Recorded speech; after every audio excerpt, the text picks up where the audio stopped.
truck, and it was the Jesus and Son. Word up. This is and the remix we was going picking up paper. Educational purposes to let the few out there know about Boston that just don't know our Boston story. So I got to start letting these people know. And Benzino. God rest both of our mothers. You know what I'm saying? Mary, my mother, and Beatrice. You know, we was tight as a, you know, but he would pick us up and we would be eventually I'm gonna get Benzino up there on my joint, on my platform. Got a little road rage, whatever, got out, knocked the dude out, the watch fell off and shit. He's like, man, and I just remember him looking over me. I'm sitting in the truck and he was like, I didn't say shit. You know, I used to be scared shit of him, but I also used to like, you know, I mean, imagine I'm looking at him how I like to look at gangster movies now, like in Casino and Goodfellas. That's how I was looking at him back then, like, oh shit, like I couldn't put my finger on it about as far as what he was doing when I was that young, 7, 8, 9, but intrigued the shit out of me because it was just dope, yo. Like he was just a fly dude. I mean, so I mean, I remember having talks. I remember him specifically telling me about Never Snitch, and then you know him kind of getting real with me as far as about my siblings and about my mother and everything. Did he tell you to not get involved in criminal activity? No, because I was too late. No, well, I mean, shit. I was doing shit. He was locked up, and I was doing shit for him. Oh. You know what I'm saying? Like, it's the family business. I mean, you know, yeah, I was. You guys had to do what you had to do to keep the family. I mean, listen, you know, back then, you know what I'm saying? It's not like, you know, I mean. What years? This is like late 70s. I mean, I had to be. There's no hip hop dreams. Nah, this was like dreams. Yeah, okay, so I was like 12. This is 13, 14, and that. You know what I'm saying? There's like no that, other opportunities.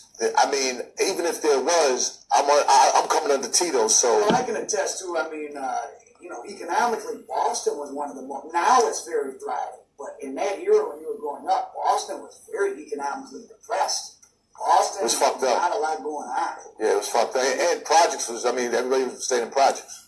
Well, we don't think of Boston now as one of the like rough cities, but Boston was a bad, troubled city. It's fucked up. It's an old industrial town. Old money, old ways. Old ways, old money. Old ways.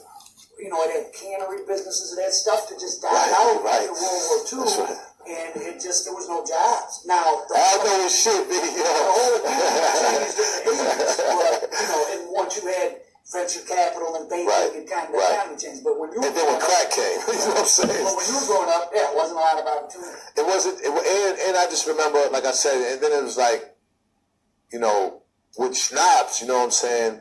You know, again, meeting all these dudes, and I'm looking like, again, like, I'm meeting dudes that was running guns for the IRA.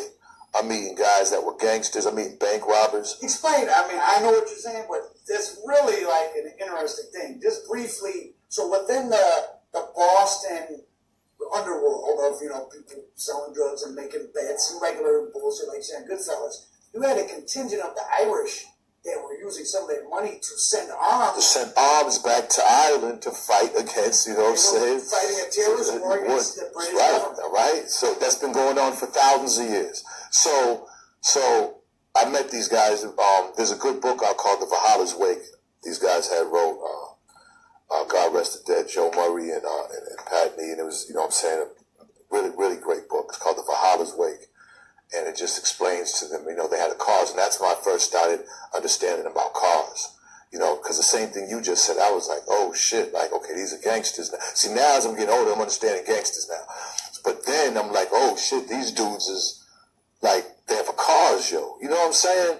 So now I'm like, damn, yo, this is crazy. Like, you know what I mean? Really, like, I just was like, you know, and then, you know, Italian gangsters, especially back then, they would just fly. Everything was just fly.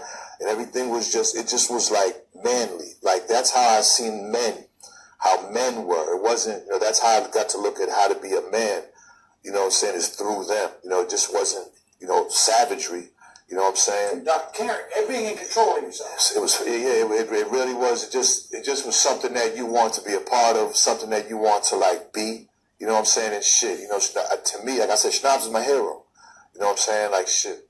I was like, and then, you know, all the ladies loved Schnapps. Then he was, whether it was a black woman, Spanish woman, white woman, whatever, everybody loved Schnapps, man. You know what I'm saying? Like, and he just had this personality where everybody fucked with him, period.